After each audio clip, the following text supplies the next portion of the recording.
Olá pessoal, estamos no Portal Aduaneiro, meu nome é Rosaldo Trevisan e hoje nós vamos resolver aqui uma questão do concurso para ajudante de despachante aduaneiro de 2016, prova elaborada pela ESAF. É uma questão sobre classificação de mercadorias e perícia.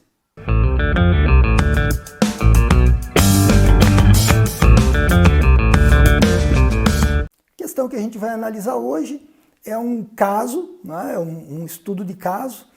Conta uma historinha no enunciado. A empresa No Importa Fábrica de Portas Limitada declarou importar uma máquina fresadora, porém com a chegada da máquina essa foi submetida a despacho aduaneiro de importação em canal vermelho de conferência. Parei aqui. Você sabe que o canal vermelho de conferência na importação é aquele no qual se verifica não só a mercadoria como também os documentos. Sigo no enunciado da questão. O auditor fiscal da Receita Federal do Brasil, responsável pelo despacho, solicitou o laudo técnico de um perito credenciado para identificar e verificar a perfeita classificação da máquina na declaração de importação segundo a tarifa externa comum. Paro aqui de novo. Então, o fiscal, dentro das possibilidades que a legislação a ele assegura para se certificar de que aquela declaração de importação está correta, existe a possibilidade de solicitação de um laudo técnico para entidades ou para peritos credenciados. Isso está regulado lá no artigo 813 do Regulamento Aduaneiro. No 814 permite a assistência técnica. Então o perito é alguém isento, contratado pela Receita Federal, e o assistente técnico é alguém da parte que pode ajudar ou apoiar ou acompanhar a perícia. Continuamos. O perito constatou que de fato tratava-se de uma máquina fresadora e sua descrição estava absolutamente correta. A classificação fiscal, porém, estava incorreta. A posição da nomenclatura do Mercosul, comum do Mercosul, NCM, declarada, era diferente da mais adequada de acordo com as regras de classificação. Paro aqui de novo. Aqui parece que há uma certa confusão do enunciado em achar que o perito se manifesta sobre a classificação fiscal. Tá? Isso não acontece, tá? O perito não pode se manifestar sobre a classificação da mercadoria. A atividade de perícia se presta a esclarecer o que é. Existe mais do que um tipo de perícia. Tem perícia para identificação, quantificação, verificação de sistema, valor residual de bem. A perícia que a gente está discutindo aqui é uma perícia para identificação da mercadoria. Então, a tarefa do perito aqui não era classificar, e não é.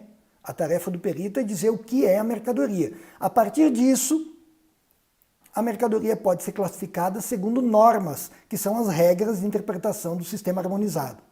Continuo. Por outro lado, coincidentemente, as alíquotas dos tributos eram as mesmas em ambas as classificações. A partir destes fatos, assinale a opção que indica qual deve ser a atitude correta adotada pelo auditor da Receita quanto à penalização do contribuinte.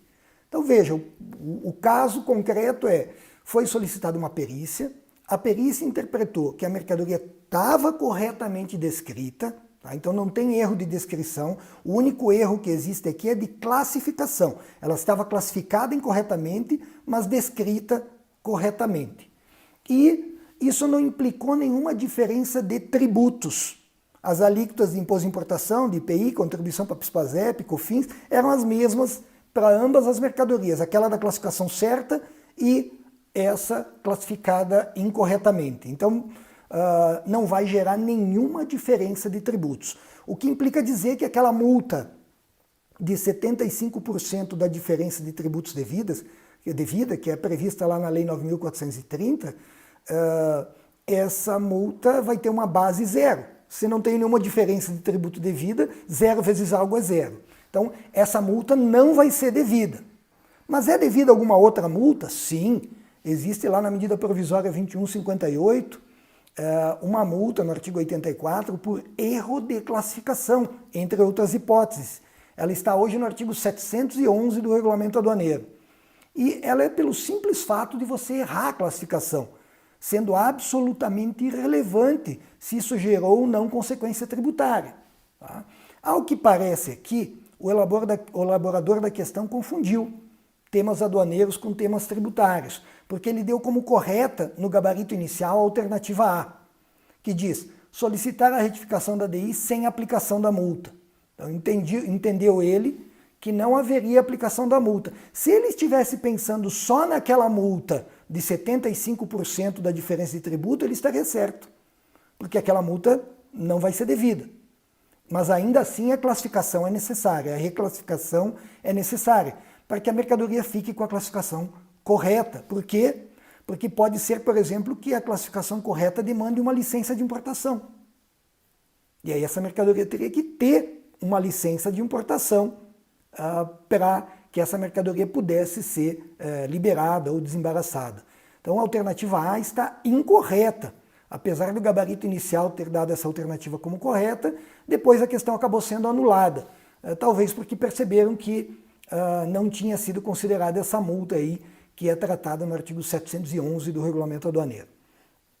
A B, enquadrar como erro de valoração. Você não precisa nem ler o resto da assertiva. Isso não é um erro de valoração, ninguém discutiu o valor até agora aqui. Tá? É um erro de classificação, não tem nada a ver com valoração aduaneira. Então, cobrando a diferença de tributos. Poxa, mas que diferença se ele mesmo no enunciado disse que não tem diferença nenhuma?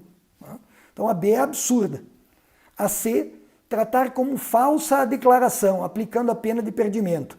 Veja que existe uma diferença substancial entre erro e falsidade. Tá? Uma declaração falsa pressupõe dolo, pressupõe uma intenção. E aqui, pelo que ele conta, a mercadoria está inclusive descrita de forma correta. Foi um erro no classificar, um erro na aplicação de uma norma, que é a norma do sistema harmonizado. Então não é falsa, o que já elimina tanto a C quanto a D. A D diz, tratar como falsa declaração cobrando a multa de ofício. Também é absurda, porque além de não ser falsa, a multa conhecida como multa de ofício, na verdade todas as multas são aplicadas de ofício, é aquela que eu acabei de mencionar quando falava da alternativa A, que é de 75% da diferença de tributo devida. E se a diferença foi zero, não vai incidir essa multa. A multa que vai incidir é aquela do artigo 711 do Regulamento Aduaneiro, cuja base legal é a medida provisória 2158. E para essa segunda multa, é irrelevante tanto a consequência tributária quanto o fato de a mercadoria estar corretamente descrita. Essa multa não apena uma descrição incorreta nessa hipótese. Existe uma outra hipótese, que é a descrição incorreta. Mas no inciso 1 do artigo 84, que trata de erro de classificação, é irrelevante se a descrição está correta ou não. A alternativa E, que é a última, formular exigência sem retificação no sistema.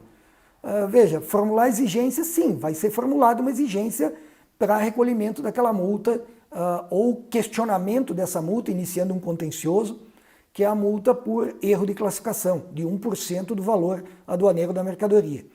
Sem retificação no sistema, não. Se a NCM, se o código NCM está incorreto, ele terá que ser retificado sim. Então, alternativa a assinalar, nenhuma. Tá? Então não há nenhuma alternativa correta, nem àquela época, que era 2016, e nem hoje haveria. Tá? Então agiu, a meu ver, corretamente a banca ao anular essa questão. Se você gostou da resolução dessa questão, ainda que anulada, ou deseja que a gente resolva aqui alguma questão sobre comércio exterior, legislação aduaneira, deixa aqui seu comentário, deixa o seu like, inscreva-se no canal Portal Aduaneiro, ative a sinetinha para receber avisos sobre novos vídeos e siga a gente também nas redes sociais, Facebook e Instagram.